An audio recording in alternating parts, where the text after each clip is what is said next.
Hello, everyone, and thank you for this wonderful opportunity to mesh my scholarship and teaching with experts and colleagues across the university, the country, and the world. It is really quite extraordinary. I am here to follow up on the Greek history of the IOC and Olympic Games and the notion of hero and arete and visual art. I come from a background of fine arts. I'm a painter and printmaker who then received a PhD in philosophy, focusing on aesthetics. So to me, the human body, we will hear more about performance, but to me, the human body pictured in art, as in Greek art and in other art, but also the performance of the human body is beautiful and spectacular, and it is the Olympic Games that bring us many, many opportunities to see the body in motion and in competition. So my task today is to bring history to light of the 19th century. In 1896, we have a very historic moment. So the Olympic Games start in ancient Greece. I'll give a little timeline in a second. But in 1863, Pierre de Coubertin is born, a baron, a nobleman. By 1892, he is promoting the reestablishment of the Olympic Games in a lecture at the Sorbonne. He becomes the president of the IOC, International Olympic Committee, and holds the first celebration of what we call the modern Olympic Games in 1896 in its ancient birthplace, Greece. It attracted athletes from 14 countries, with the largest delegations coming from Greece, Germany, France, and Great Britain. He is also the designer, we do a lot of product design here as well at the University of Oregon, of the rings, the Olympic rings in 1913 to represent, quote, the 5 parts of the world won over to Olympism. The 5 colors combined to produce the colors of every country against the white background of the flag. And he coined the term Olympism, described it quite often and extensively as Olympism is not a system, it is a state of mind. It can permeate a wide variety of modes of expression, and no single race or era can claim to have the monopoly of it. He has been called, at least on the IOC website, and I borrow this from their scholarship there, the French genius of sport. Even as a born nobleman, he came to embrace the values of liberty, equality, and fraternity. In 1925, at an Olympic Congress in Prague, he said, all people must be allowed in without debate, just as all sports must be treated on equal footing without concern for the fluctuations or caprices of public opinion. In a 1935 speech recorded in Geneva for German radio on the cusp of the 1936 Nazi Olympics in Berlin under Hitler, Coubertin focused on delivering a message about the philosophic foundation of modern Olympism. And philosophers have been debating this since, philosophers of sport. One is Heather Reed. She says, Olympism is an attempt at a universal philosophy based on values common to everyone in the world and expressed in their practice of sport. On September 2nd, 1937, Pierre de Coubertin collapsed in a park in Geneva and subsequently died. He is buried, as pictured on the left, in Lausanne. But per the wishes expressed in his will, his heart was taken to Olympia, where it was placed in a marble stele, pictured on the right, that commemorates the revival of the Olympic Games. It is located, you can visit it, at the IOA, the International Olympic Academy, which opened in 1961, is considered the global center for education in and through Olympism, the Olympism movement, and hosts, among many other educational workshops, classes, and forums, an annual academy for 20 to 30-year-olds, which I always encourage my students to apply for. Here's a brief timeline from the left to the right, ancient Greece all the way to 2024 Olympics in Paris. So the birth of the ancient Greek Olympic Games is considered to be 776 BCE. When I teach Heather Reed's chapters on the Olympic origins in ancient Greece, I teach Socrates and Plato and Aristotle. Plato believed in the moral education of the young, including sport, to learn the values of virtue and giving back to the state in a democracy. It, of course, was in Athens, the birth of the Greek city-state in democracy.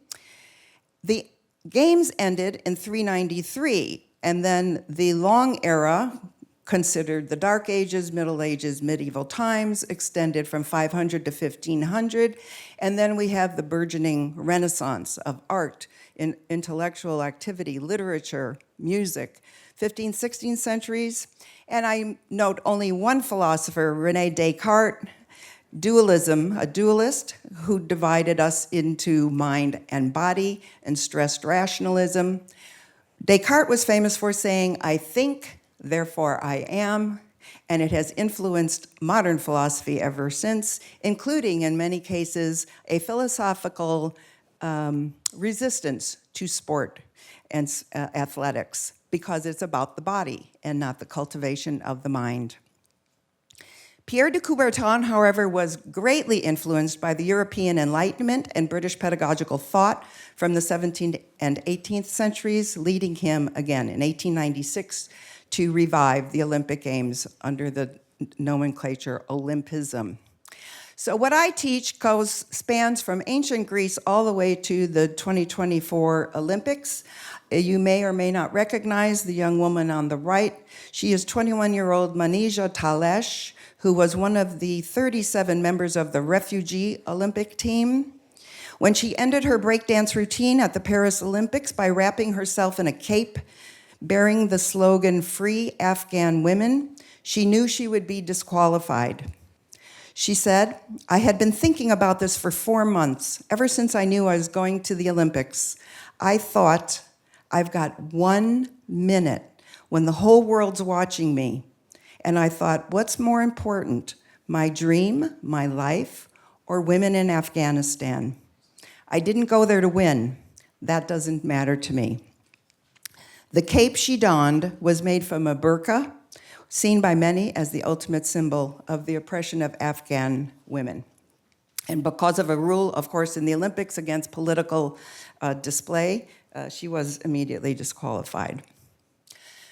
One of the authors who is exceptionally well-known, has authored very many books, is Heather Reed, a friend who is a friend to the IOC, has run programs there, a former professor here in the United States. These are just some of the material I teach in philosophy of sport classes and sports ethics, looking at beauty, to Kalin in Western Greece, which was from a 2018 conference held there. Olympic philosophy, again, philosophers debate.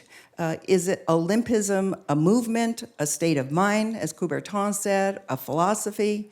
And on the right, the most recent edition, second edition that I teach, her Introduction to the Philosophy of Sport, Chapter 1, is about the classical origins of sport and the IOC, and Chapter 2 is about the modern games and revival. And lastly, courses here at the U of O. I am Dr. Peg Brand-Weiser. I am Professor Pro Tem, both Philosophy and Clark Honors College. And it's incredibly exciting to work on courses that will be part of this multidisciplinary effort here on campus that takes us across the whole campus. I've developed Philosophy 219 in the past couple of years, which is sports ethics, the study of human actions in sport and their implications for both athletes and spectators. It has been offered 3 times, twice experimentally, once as now an official course. And these are the kinds of questions, in case you're not familiar what we do in philosophy of sport, that we ask and debate. What is play in sports? What is fair play in sports? What is cheating? What is integrity in sports? Should athletes promote political causes? Should college athletes, as of this summer, be paid salaries?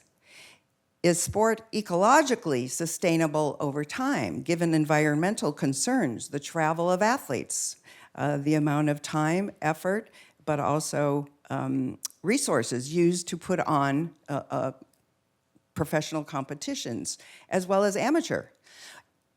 Will the modern Olympism movement bring world peace?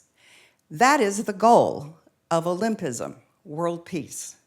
And it gets lost sometimes in the hype and the glorification of our athletic heroes, but that is the goal according to Pierre de Coubertin. I've also developed an intro, more broadly based intro to the philosophy of sport, which has been offered 5 times, but again, here are the philosophical questions. What is a game? Does an athlete compete only to win? Well, not the athlete who went there probably to win, changed her mind, and staged a political protest. Are esports sports? Since we have a unit on campus, the answer is yes. Esports are sports, and we study them here. Should trans women be allowed to compete in women's sporting events? Are para-athletic games equivalent to Olympic games? Why do we ban athletes' use of PEDs, performance-enhancing drugs, but allow CTE-producing concussions in NFL football and intercollegiate football? And finally, how is sport participation part of a healthy, satisfying, and meaningful, flourishing life?